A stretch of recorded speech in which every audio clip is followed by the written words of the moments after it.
विकास दुबे को कानपुर वाला।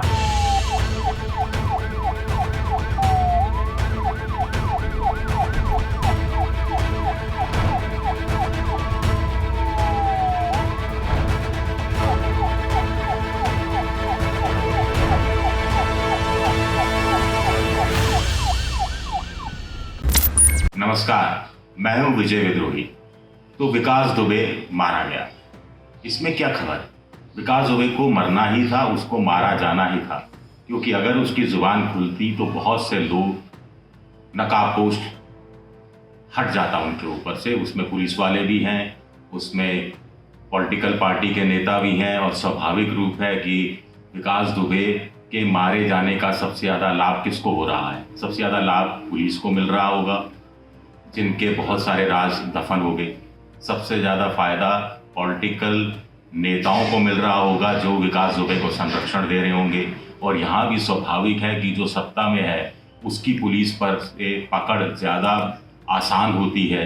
तो क्या सत्तारूढ़ पार्टी यानी योगी सरकार के कुछ लोगों ने षड्यंत्र रचकर विकास दुबे को मरवा दिया, एनकाउंटर में उसे जिंदा नहीं रहने दिया? ये बहुत बड़े सवाल हैं जो उठ रहे हैं, और सबके सब उठा रहे हैं सवाल, सारे टीवी चैनल भी उठा रहे हैं।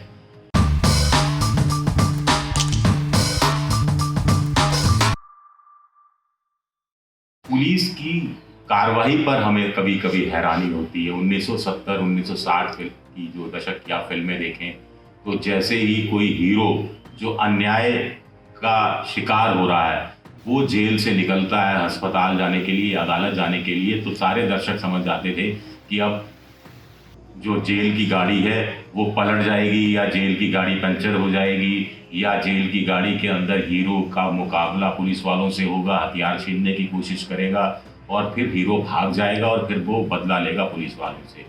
धीरे धीरे यही कहानी विलेन के साथ भी लागू होने लगी कि जो विलेन है वो इसी तरह से भाग जाएगा और उसके बाद वो 3 घंटे बाद यानी फिल्म खत्म होने लगेगी तब जाकर मरेगा। धीरे धीरे इस कहानी में थोड़ा परिवर्तन ये आया कि पुलिस एनकाउंटर करने लगी, पुलिस की गाड़ी खुद ही पलटने लगी, पुलिस की गाड़ी खुद ही पंचर होने लगी, और पुलिस वाले अपराधी को भागने का मौका देने लगे और फिर एनकाउंटर करने लगे। एक अब तक 56 आपको फिल्म ध्यान होगी। लेकिन पुलिस इससे ज़्यादा इनोवेटिव ढंग से कुछ सोच नहीं पा रही, ये बड़े अफसोस की बात है। विकास दुबे की गाड़ी पंचर होती, गाड़ी पलट जाती है, वो पिस्तौल छीन लेता है, वो पिस्तौल छीन कर भागने की कोशिश करता है, वो पुलिस वालों पर गोली चलाता है, पुलिस वाले उस पर गोली चलाते हैं, वो मारा जाता है। उसको हथकड़ी क्यों नहीं लगाई गई? बहुत स्वाभाविक है, हथकड़ी बिल्कुल लगाई जानी चाहिए थी। वो हथकड़ी जब लगी हुई थी तो पिस्तौल छीनने में कैसे कामयाब हो गया, कैसे वो भाग रहा था और कैसे हथकड़ी लगी पिस्तौल से वो गोली चलाने की कोशिश कर रहा था। जो विकास दुबे कल तक सरेंडर करना चाह रहा था वो फरीदाबाद, कोटा, उज्जैन कहाँ कहाँ छुप रहा था, और एक साधारण गार्ड के आगे जिसने सरेंडर कर दिया, वो पुलिस वाले जब उसको पता है कि पुलिस वालों के पास इतने हथियार हैं तो वो उनकी गिरफ्त से भागने की कोशिश भला क्यों करेगा? और अगर उसको ये करना ही था तो एक दिन पहले वो सरेंडर क्यों कर रहा था? यूपी पुलिस की गाड़ियों के रखरखाव पर भी सवाल उठता है कि विकास दुबे का एक साथी प्रभात, उसको फरीदाबाद से यूपी पुलिस जब ले जा रही थी तो गाड़ी पंचर हो गई तो उसको मौका मिला तो वो भागने की कोशिश की तो पुलिस ने गोली चलाई तो वो मर गया। अब पुलिस की गाड़ी कभी पंचर होती है, कभी पलट जाती है, ये रखरखाव, ये सिस्टम ठीक नहीं है, या ड्राइवर उनका सही नहीं है, ये समझ में नहीं आता। कम से कम ये चीज़ें तो देखी जानी चाहिए। सबसे बड़ा सवाल उठता है कि गाड़ी पंचर भी हो गई तो भागने का कैसे मौका मिल गया? गाड़ी पलट भी गई तो हथकड़ी जिस शख्स को लगी है उसे भागने का मौका कैसे मिल गया? पिस्तौल कैसे उसके हाथ में आ गई और वो कैसे गोली चलाने में कामयाब हो गया? और पुलिस वालों के कल तक जो निशाने चूक रहे थे वो सारे निशाने एक साथ कैसे सही बैठने लग गए? ये बहुत बड़ा सवाल उठता है। बहुत बड़ा सवाल ये भी उठता है कि विकास दुबे के मारे जाने का फायदा किसको होगा? इसका हम जिक्र कर ही चुके।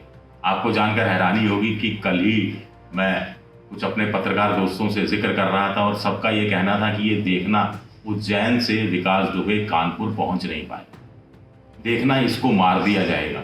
एक ने तो यहाँ तक कह दिया कि पुलिस की गाड़ी पलट जाएगी और उसको मार दिया जाएगा। एक ने कहने की कुछ कहा कि ये हो सकता है रास्ते में कहीं पुलिस खाना खाने के लिए रुके, चाय पीने के लिए रुके और वहाँ ये भागने की कोशिश करेगा विकास दुबे और वहाँ वो मारा जाएगा किसी हाईवे पर, किसी ढाबे पर।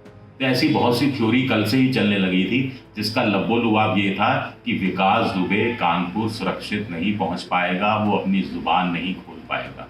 अब विकास दुबे अगर जिंदा रहता तो रोज कुछ ना कुछ बोलता, झूठा हो सच्चा हो हमें नहीं मालूम, लेकिन कुछ बोलता, किस्से कहानियां सामने आती, बहुत सारे जो गवाह हैं उनको वो खत्म करने की कोशिश करता, बहुत सारे गवाह मुकरते, सबूतों को नष्ट करने की कोशिश करता, जेल में एक लंबा समय उसे बिताना पड़ता, अदालती कार्रवाई अपने हिसाब से चलती, वो इतनी तेजी से नहीं चलती, ऐसे में वो आगे चलकर जेल से भागने की भी कोशिश कर सकता था। ये सारी चीज़ें एक अपनी जगह सही है, लेकिन इसका मतलब ये नहीं है कि जहाँ कानून व्यवस्था का राज हो वहाँ उस विकास दुबे को मार दिया जाए एनकाउंटर में, जिसके साथ किसी की सहानुभूति नहीं। एबीपी न्यूज आपको रखे आगे।